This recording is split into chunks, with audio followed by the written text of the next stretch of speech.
Olá, como vai você? Como você passou de ontem para hoje? Quantas mudanças você permitiu que o Senhor fizesse na sua vida? É nosso momento de, com a Bíblia aberta, pedindo a Deus que Deus nos mude, nos transforme, tomarmos grandes decisões. Toda vez que a Bíblia é aberta, o Senhor Deus nos concede que decisões sejam tomadas. Eu quero orar com você, mas antes eu gostaria que você ouvisse esse conjuntinho de flautas muito lindo daqui da Escola de Profetas, dos alunos, dos filhos dos nossos alunos missionários. E eu queria que você, neste momento, tirasse tempo para orar. Clame ao Senhor durante o tempo que você estiver ouvindo esse hino tão bonito, tocado por essas crianças. Observe.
Agora já podemos orar. Podemos pedir a Deus que nos abençoe, que cuide de nós. Eu quero orar com você. Fecha seus olhos, vamos clamar a Deus.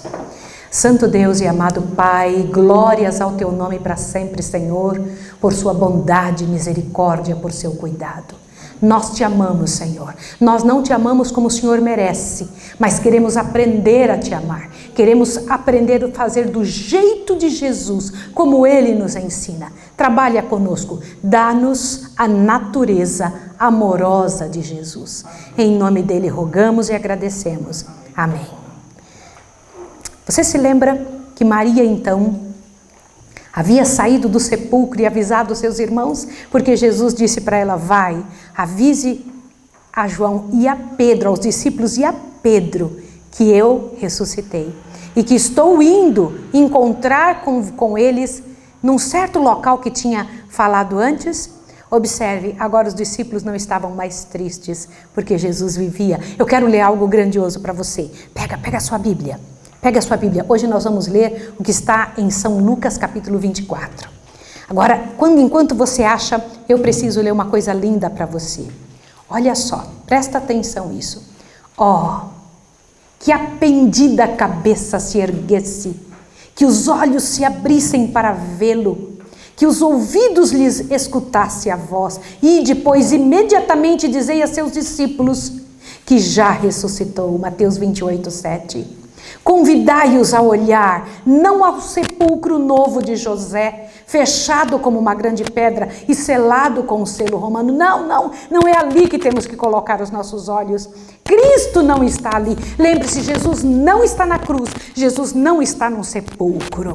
Aonde Jesus está agora? Jesus vive. E você vai entender entre hoje e amanhã o que Jesus está fazendo. Agora observe esse restante, olha bem. Olha só, não olheis ao sepulcro vazio, não vos lamenteis como os que se acham sem esperança e desamparados. Jesus vive e porque Ele vive, nós também viveremos. De corações agradecidos e de lábios tocados com fogo sagrado, ressoe o alegre cântico. Cristo ressurgiu, Ele vive para fazer intercessão por nós. Apegai-vos a essa esperança, e ela vos firmará a alma, qual âncora segura e provada. Crede e vereis a glória de Deus. O que aconteceu depois que Jesus falou com Maria? Os anjos estavam esperando Jesus voltar, uma saudade tremenda de encontrar o Mestre, o Senhor da glória. Mas ainda havia algumas coisas para Jesus fazer. E eu preciso comentar com você um momento especial disso. Aí abriu a sua Bíblia em Lucas 24. E o verso é a partir do verso 13. Jesus é muito amoroso. Jesus é cuidadoso com as emoções humanas. E é preciso que você compreenda isso. Observe este relato. Vamos ler junto comigo? Olha. Nesse mesmo dia, o dia de domingo, olhe bem, lembra que ele ressuscitou na madrugada, de sábado para o domingo, no iniciar do domingo? Lembra disso? Ok, então agora veja, neste mesmo dia, continua vendo, ó, iam 2 discípulos para uma aldeia chamada Emaús, que distava de Jerusalém 60 estádios, que é de 11 a 12 quilômetros, tá bom? Então, 2 discípulos que não eram tão atuantes quanto os 12, mas eram também discípulos de Jesus. Lembra, você e eu não fazemos parte dos 12, mas também somos discípulos de Jesus. Eles então estavam indo ao caminho. Olha, agora veja o verso 14. Iam falando entre si de tudo o que havia sucedido. Indo eles falando entre si, fazendo perguntas um ao outro, o próprio Jesus se aproximou e ia com eles. Como? Jesus? Sim, Jesus ressuscitado. Viu que os 2 estavam muito tristes pela situação do que havia acontecido em Jerusalém. Eles mesmos tinham chegado e tinham ouvido dizer que algumas pessoas disseram que tinham roubado o corpo de Jesus, outros tinham dito então que ele não tinha ressuscitado e outros comentavam que ele tinha ressuscitado sim. E era uma diferença muito grande de informações. E eles iam tristes pelo caminho de volta a Emaús. E eles iam falando entre si. Agora Jesus se coloca no meio deles. Por favor, observe essa parte tão linda. Olha bem. Então Jesus ia no meio deles. Verso 16. Mas os olhos deles estavam como que fechados, de sorte que não o conheceram. Já te aconteceu de você estar tão triste com alguma coisa que você não percebe as saídas? É possível que Jesus esteja do nosso lado e nós não estejamos percebendo? Sim, é possível. Isso já me aconteceu várias vezes. Eu estar tão triste, com o coração tão pesado, que eu não tenha percebido. E quantas vezes eu não percebi que o Senhor Jesus estava ali? Mas observe o que aconteceu. Olha lá, verso 17. Então Jesus perguntou, ai que Jesus que se interessa. Olha o que ele perguntou. Que palavras são estas? Que caminhando trocais entre vós? Eles pararam entristecidos. Jesus viu que eles estavam tristes. E então Jesus faz uma pergunta, atiçando ali a conversa. E aí um deles diz, olha o verso 18. Um deles, cujo nome era Cleopas, perguntou-lhe, és tu o único peregrino em Jerusalém que não sabe das coisas que aconteceram lá? Agora, deixa eu te comentar. Você é o único ignorante, era isso que eu estava perguntando. Você é o único que não sabe das coisas? Logo para o Rei da Glória essa pergunta. Logo, o grande protagonista de toda a história estava sendo perguntado. Aí Jesus, humildemente, puxa, eu não entendo essas coisas de Jesus, eu só aceito. Olha o que ele falou no verso 19. Perguntou ele, quais? Responderam eles, as que dizem respeito a Jesus de Nazaré, que foi profeta, poderoso em obras e palavras diante de Deus e de todo o povo, e como os principais sacerdotes e as nossas autoridades o entregaram para ser condenado à morte e o crucificaram? Ora, nós esperávamos que fosse ele quem redimisse a Israel, mas agora, além de tudo isso, já é hoje o terceiro dia desde que essas coisas aconteceram. E é verdade que algumas mulheres do nosso meio nos surpreenderam. Foram de madrugada ao sepulcro, mas não acharam o corpo dele. Voltaram dizendo que tinha uma visão de anjos que diz que ele estava vivo. Alguns dos que estavam conosco foram ao sepulcro e achavam ser assim como as mulheres haviam dito. Mas a ele nada viram. Agora, aquele que nada sabia, agora começa a falar tudo. Dá uma olhada, o verso 25. Então, Jesus lhe diz, toda vez que Jesus abre a boca, ele surpreende. Eu queria que você soubesse disso. Aquele que primeiro perguntou quais, que acontecimentos, agora ele vem explicar além dos nossos sentidos. Olha o que ele faz. Verso 25. Então lhes disse, ó nécios e tardios de coração, para crer em tudo que os profetas disseram. Não era necessário que o Cristo padecesse estas coisas e entrasse na sua glória? Jesus estava perguntando, vocês não leram a respeito disso? Não sabiam que já estava predito que coisas assim aconteceriam? E que então, para que Jesus entrasse na glória, era preciso padecer tudo isso? Eu imagino quão atônitos não ficaram estes dois discípulos, mas Jesus então fez algo que nós precisamos fazer. Verso 27. E começando por Moisés, olha bem, presta atenção que eu vou te mostrar aqui agora. E começando por Moisés, aqui no início, passando por todos os profetas, olha isso aqui é muito importante que você entenda. Começando por Moisés, passando por todos os profetas. Quem escreveu o primeiro livro da Bíblia? Moisés. Olhe bem, começando por Moisés, os 5 primeiros livros eram chamados de Moisés, compreende?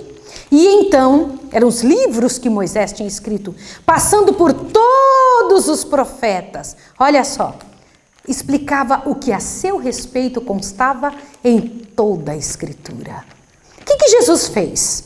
O que ele está contando aqui em Lucas, capítulo 24, é que ele usou a Bíblia inteirinha para explicar a seu respeito. E eu quero dizer para você que essa é a maneira mesmo de explicar. Essa é a maneira correta. Começa lá do início e vai explicando o que na Bíblia está escrito a respeito dele. Imagina que coisa tremenda, que coisa bonita. É isso que o nosso Deus espera que seja feito. Então, quando Jesus começou, ele começou lá do início, e é dessa maneira que nós temos que estudar. Algumas pessoas ficam só com o Novo Testamento, outras ficam só com o Velho Testamento. Nós precisamos fazer do jeito de Jesus, começando lá no início, explicando a respeito, o que a respeito dele estava nas Escrituras, detalhe após detalhe. Você entendeu isso? E eu imagino o que isso foi causando. Olha, imagina a Bíblia explicada pelo próprio Jesus. Imagine isso. Agora avante, observe o que está escrito aqui, verso 28. Quando se aproximaram da aldeia, para onde iam, fez ele como que ia para mais longe. Imagine, estavam os 3 caminhando e disse que Jesus era tão calmo ao andar. Jesus parava de vez em quando no caminho, quando eles estavam cansados. Jesus então, naquele momento, quando eles foram entrando na aldeia, Jesus fez menção de ir adiante.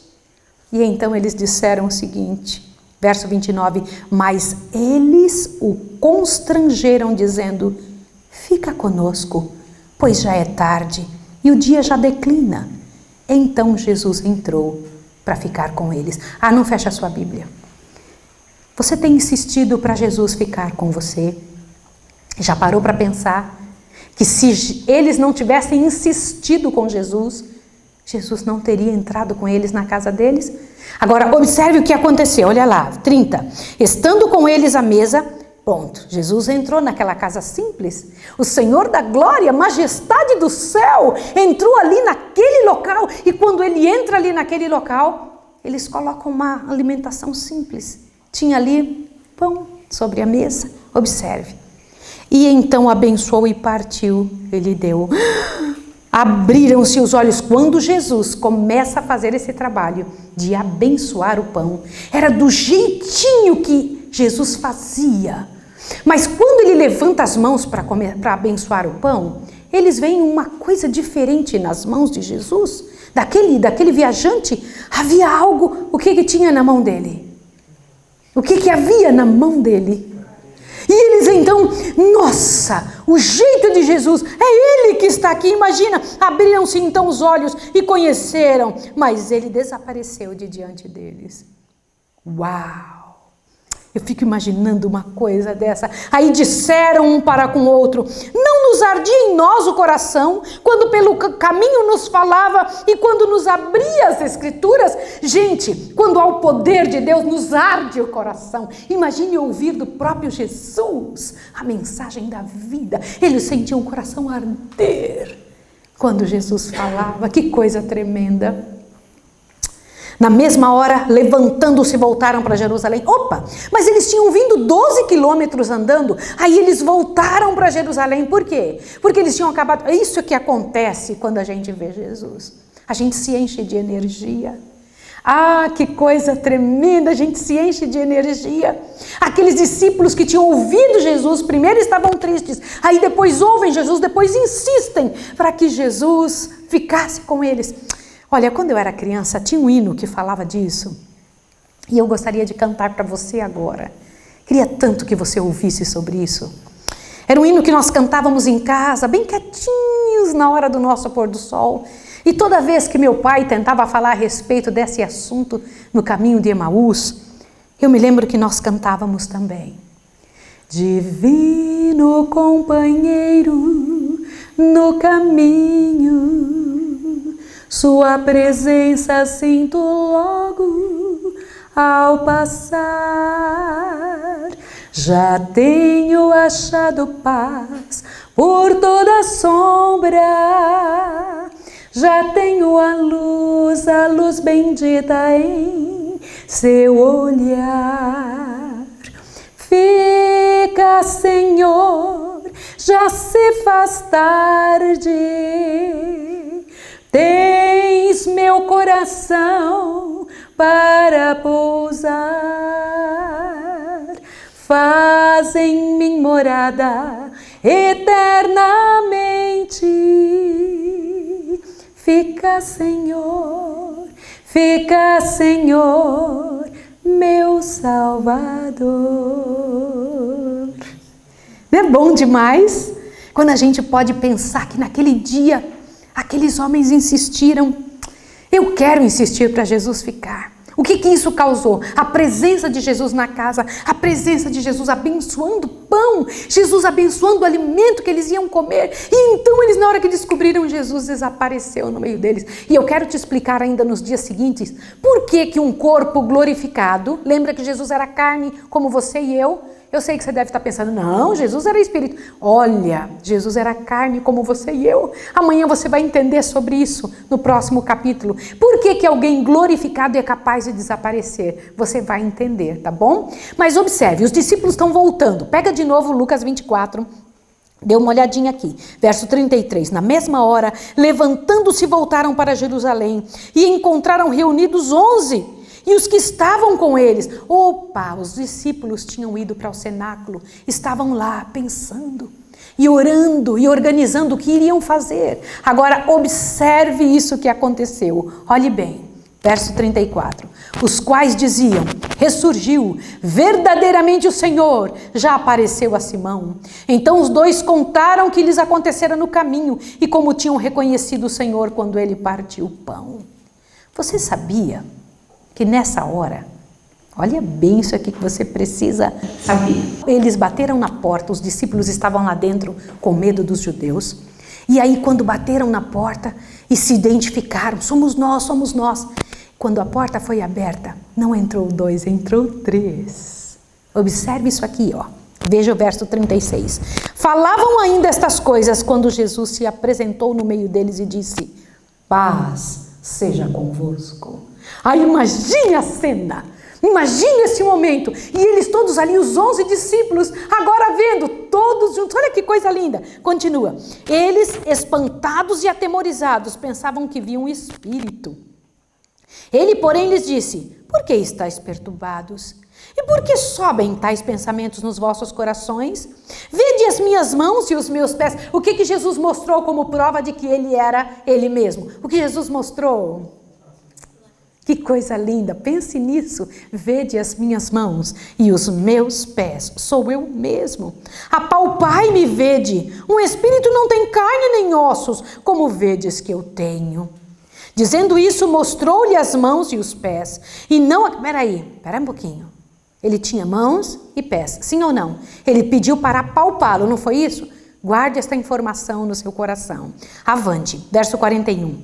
E não acreditando eles ainda por causa da alegria, estando admirados, perguntou-lhes Jesus: tendes aqui alguma coisa que comer?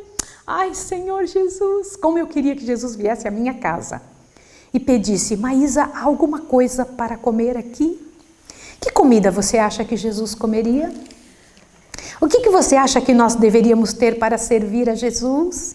Como você acha que era isso? Depois, queridos, deixa eu contar uma coisa tremenda. Você sabe que Tomé não estava com eles? Tinha passado uma semana inteirinha que os outros discípulos, sabe que Tomé era um dos discípulos, haviam dito: vimos o Senhor, estivemos com Ele, ali estivemos junto com Jesus. Mas de repente, olha só que coisa incrível.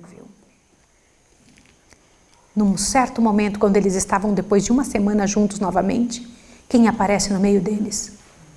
Jesus. E ele vai direto a Tomé. E Tomé disse: deixa-me colocar a mão, eu quero tocar em você. Olha só. E então o Senhor permitiu.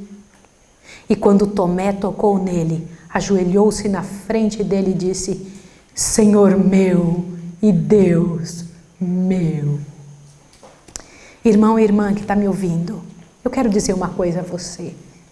Não fique com seu coração triste, não olhe para a cruz como objeto de tristeza, mas de alegria, se lembrando que Jesus não está na cruz.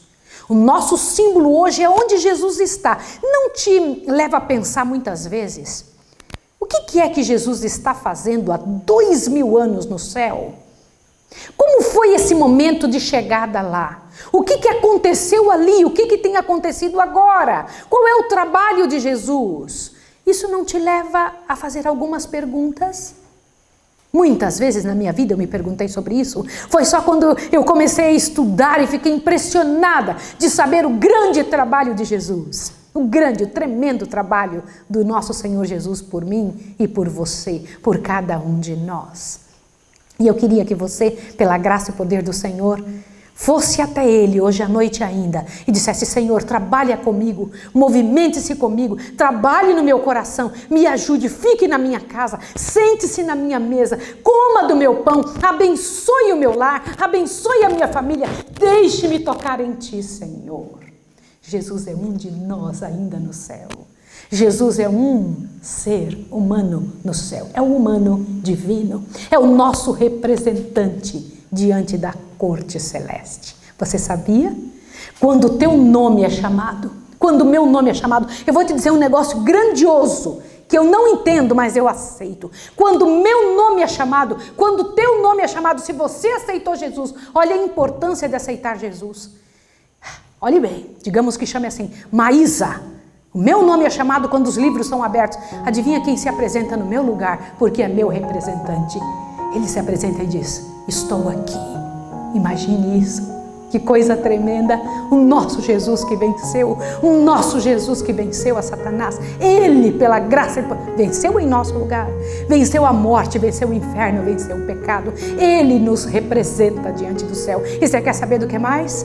Encha seu coração agora, porque essa parte é muito importante.